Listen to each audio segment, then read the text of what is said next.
The Assembly will hear an address by His Excellency Julius Maada, President of the Republic of Sierra Leone. I request protocol to escort His Excellency and invite him to address the Assembly.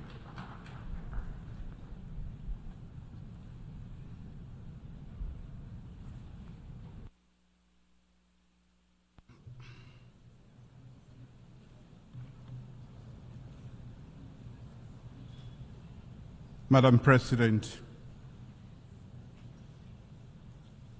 I congratulate His Excellency Philemon Yang on his election as President of the 79th session of the United Nations Secretary General and express Sierra Leone's support to you during your tenure. I extend my deep gratitude to His Excellency Dennis Francis for his principled stewardship as President of the 78th session of the United Nations General Assembly. I appreciate and thank His Excellency Antonio Guterres, Secretary General of the United Nations, for his tireless effort and global leadership. Madam President, more than 30 years ago, Sierra Leone was plunged into a decade-long brutal civil war. More than 50,000 people were killed, and millions fled their homes as refugees and internally displaced persons. The situation in Sierra Leone at that time was not unique. Conflicts existed in other parts of West Africa, in Africa, and around the world. In Sierra Leone, however, we overcame our challenges with a common vision for peace through genuine dialogue, committed leadership, and action. Notably, the hard-won peace we enjoy is not without its fragility, and we remain vigilant in safeguarding it.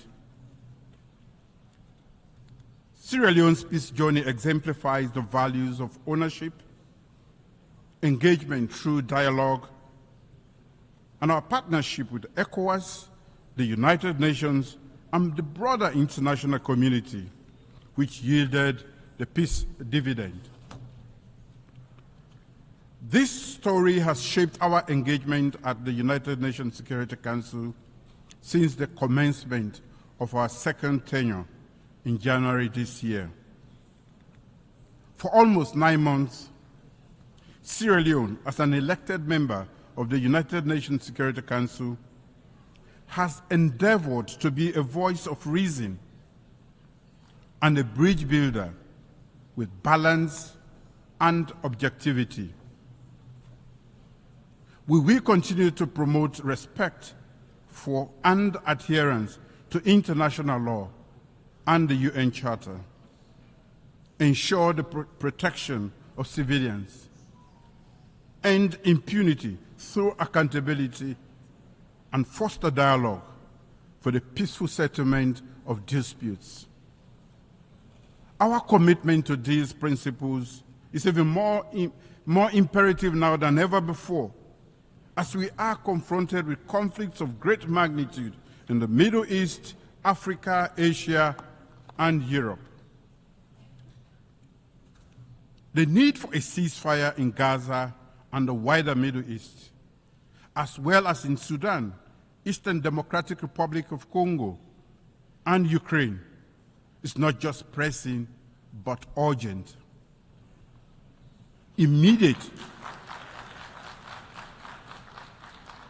Immediate action is required to prevent further loss of precious lives and human suffering. We need collective action to stop all conflicts and engage in meaningful dialogue so that the countries can move forward with their development agenda in peace, security, and stability. As a country that has experienced the devastating consequences of armed conflict, we acknowledge that peace cannot be achieved in isolation. It requires inclusive political processes, economic development, and respect for human rights. For the millions of civilians trapped in ongoing armed conflicts, words of condemnation and empathy alone are not enough. It is imperative that we act together as the United Nations with a sustained commitment to end the cycle of violence and give innocent civilians the opportunity to enjoy lasting peace and prosperity. In the Sahel and West Africa, the regional leadership has been hard at work to find urgent solutions to the numerous peace and security challenges, particularly to curb the spread of terrorism and violent extremism.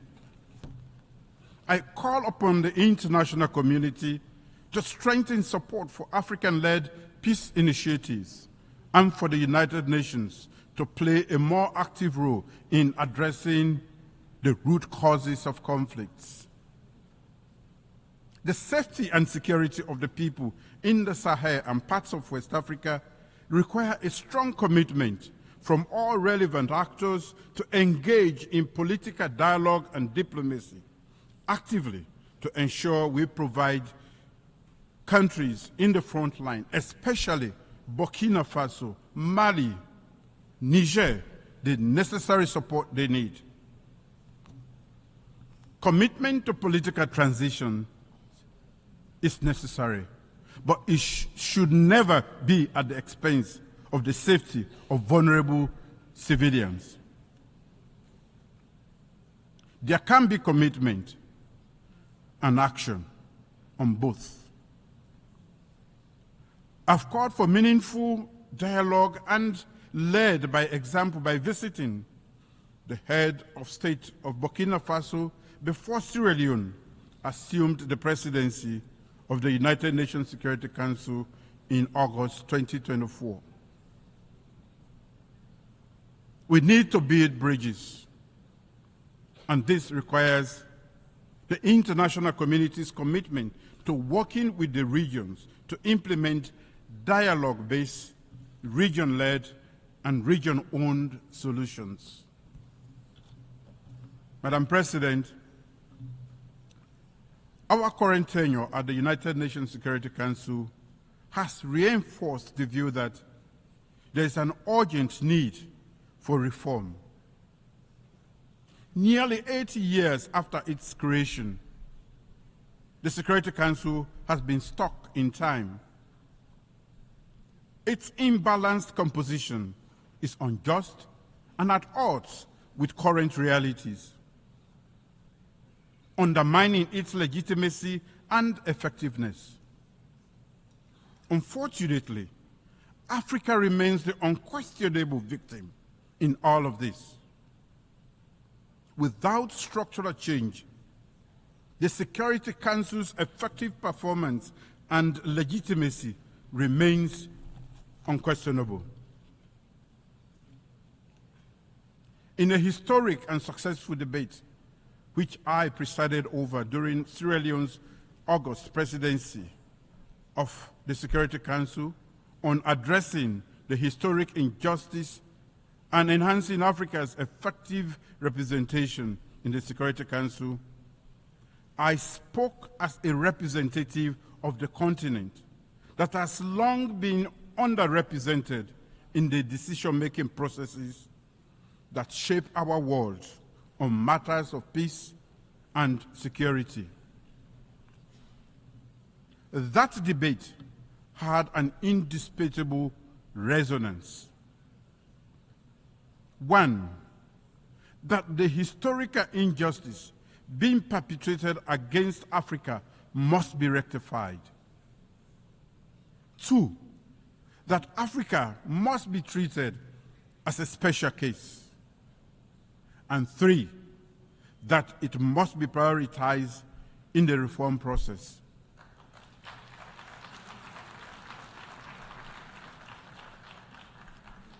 In expressing appreciation for the active and supportive engagement by the many interest and regional groups, as well as invited member states to the debate, the facts and issues are now clear to all. Africa has long been marginalized in global decision-making processes, and its voices are often drowned out. The legacy of colonialism, economic exploitation, and political marginalization has left deep scars on the African continent, thereby affecting its development, stability, and influence in international affairs. This results in a lack of meaningful representation on issues that directly affect the continent, such as conflict prevention, conflict resolution, peacekeeping operations, and sustainable development. Addressing contemporary global security challenges require the collective wisdom and cooperation of all nations, not just the privileged few or the most militarily or economically powerful. We urge that equitable representation of Africa, we argue that equitable representation of Africa will better equip the United Nations to tackle global challenges and foster a more just, fair, and peaceful world. As the coordinator of the African Union Committee of 10 on the reform of the Security Council, Sierra Leone remains fully committed to promoting, defending, and soliciting support for the common African position as espoused in the Ezowini Consensus and SAT Declaration. Africa, therefore, demands no less than 2 permanent seats with all the rights and privileges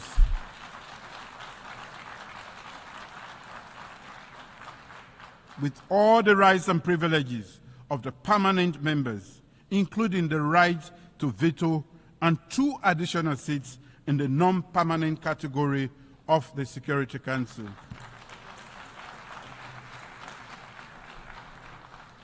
Sierra Leone welcomes the consensus that has emerged from the UN Secretary-General, from the UN General Assembly intergovernmental negotiations, as reflected in the Pact for the Future. And I quote, "To address the historical injustice against Africa as a priority, and while treating Africa as a special case, improve the representation of the underrepresented and unrepresented regions and groups." End of quote. Let us work together to redress historical injustice and recreate a Security Council that truly reflects the diversity of the world that we live in today. As I stated in the Security Council debate, the time for half-hearted measures and incremental progress is over. Africa's voice must be heard, and its demands for justice and equity must be met, and now. Madam President, the Summit of the Future for Sierra Leone is about delivering peace, human rights, and the dividends of democracy for everyone, everywhere, and now. Accordingly, my government has laid out a strategic vision for Sierra Leone, as captured in Sierra Leone's Medium-Term National Development Plan 2024-2030, a framework for delivering socio-economic development and prosperity for our people. Aligned to the Sustainable Development Goals and the African Union's Agenda 2063, our development plan serves as a comprehensive blueprint for transformative acceleration in critical areas such as agriculture, food security, human capital development, job creation for our youth, infrastructure development, and technology. With the adoption of the Pact for the Future, including the Declaration on Future Generations and the Global Digital Compact at the Summit of the Future, my government is reinforcing its commitment to championing and investing in human capital development. Human capital development is a profound commitment to our people's well-being and future. By investing significantly in education, healthcare, and agriculture, my government is laying the foundation for a prosperous and equitable Sierra Leone. Over the past 6 years, our achievements through our free quality education program, legislative reviews and governance reforms in the education sector, and radical inclusion strategy have been highly impactful, well acclaimed and seen as a good model for the world. We welcome the Global Digital Compact's principle of ensuring safe, secure, and trustworthy emerging technologies, including artificial intelligence, to offer new opportunities to accelerate development and leaving no one behind. In the area of gender equality and women's economic empowerment, significant strides have been made, and they are some of the legacies my government will bequeath to our current and future generations. I recently signed into law this year a bill prohibiting child marriage. Following the historic signing into law of the Gender Equality and Women's Empowerment Act of 2023. This is all meant to ensure the realization of the national aspiration for our women and girls to build an inclusive and equitable society. I remain steadfast in my commitment to ensuring that every girl and woman lives in a safe environment with ample opportunities to realize their full potential and thrive equally in the world. From prioritizing the women's peace and security agenda at the Security Council to adoption by the General Assembly of a resolution condemning all forms of sexual and gender-based violence, and urging all countries to provide victims and survivors with access to justice, reparation, and assistance. We will continue to advocate for women and girls across the globe. Therefore, I'm pleased to announce that Sierra Leone will commence preparatory work that will lead to the convening of a diplomatic conference to conclude an internationally legally binding instrument on access to justice for sexual violence survivors. The proposed treaty, Freetown Treaty, in accordance of the success of the United Nations resolution on access to justice, remedies, and assistance for survivors of sexual violence. Madam President, leaving no one behind and acting together to achieve sustainable development similarly means that we have to end global economic inequalities and ensure that government in least developed countries can deliver on the dividends of democracy. The unmanageable debt crisis, lack of capital flow, the devastating impact of climate change and lack of climate finance, conflicts, and political instability around the world are increasing the odds of developing countries not achieving the SDGs.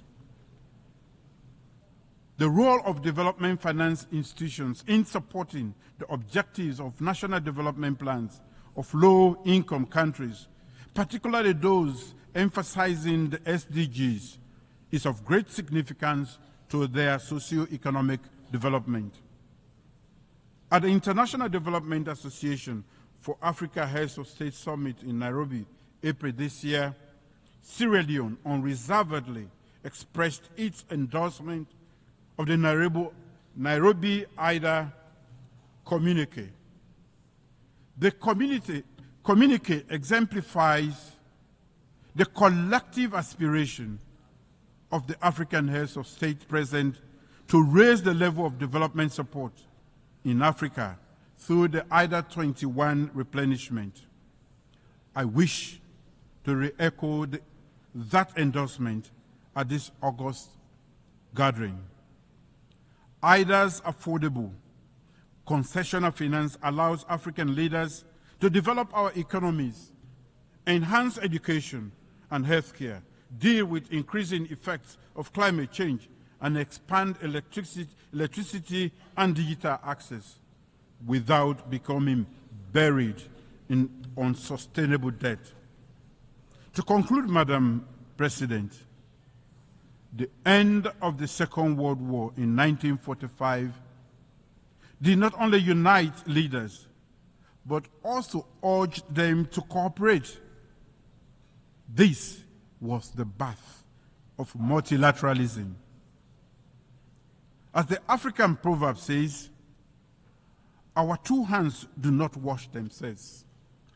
They wash one another.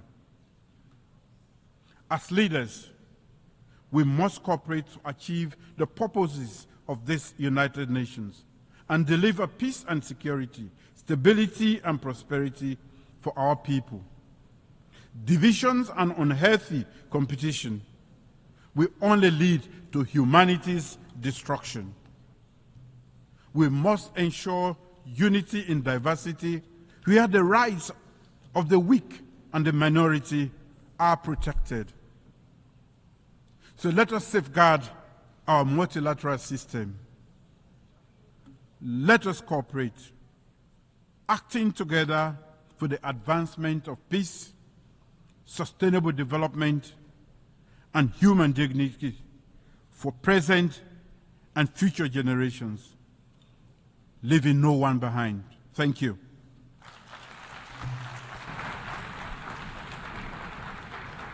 On behalf of the Assembly, I wish to thank the President of the Republic of Sierra Leone. The Assembly will hear an address by His Excellency Alexander Vučić, President of the Republic of Serbia. I request protocol to escort His Excellency and invite him to address the Assembly.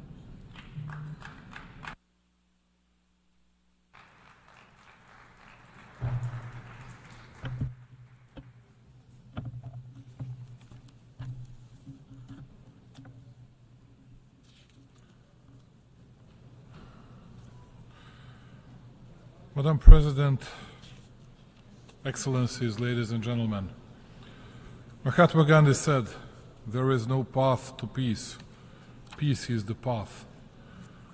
In the same spirit of fraternal love and open heart, I address you today on behalf of the Republic of Serbia, a founding country of the United Nations, a country of freedom and justice. It is my honor to address you as President of the Republic of Serbia, the country on whose behalf I stand proudly before you today. A country that, despite the current global challenges, consistently perseveres in defending the principles of the Charter of the United Nations and international law, and that, through its activities and principled policy, strongly advocates the idea that is the main topic of this year's session. Ladies and gentlemen, when we talk about the current moment this year again, to my immense regret, I have to state that the situation in the world seems even more difficult and dark than a year ago. The tensions are growing and challenges are becoming more numerous and complex. What worries me the most is that despite our declaratory efforts for peace, development and prosperity of humanity, there is no end in sight to this geopolitical nightmare. I would not like to see the wise words of the former President John Fitzgerald Kennedy becoming the words of a prophet. Mankind must put an end to war, or war will put an end to mankind. Today, mankind relies more on technology than it relies on mankind. This year, we are once again talking about tragic conflicts and destruction that bring suffering and enormous human losses, as well as about the numerous serious consequences that inevitably accompany armed conflicts.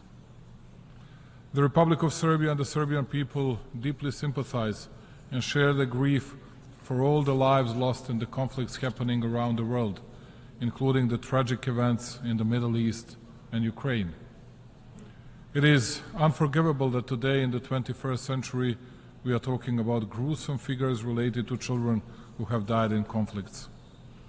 It seems absolutely incredible, but the world is on the verge of nuclear disaster and nuclear holocaust. In a desire to win and destroy the other one, step by step we were getting closer to the verge of precipice, and eventually we got there. We live in a world where no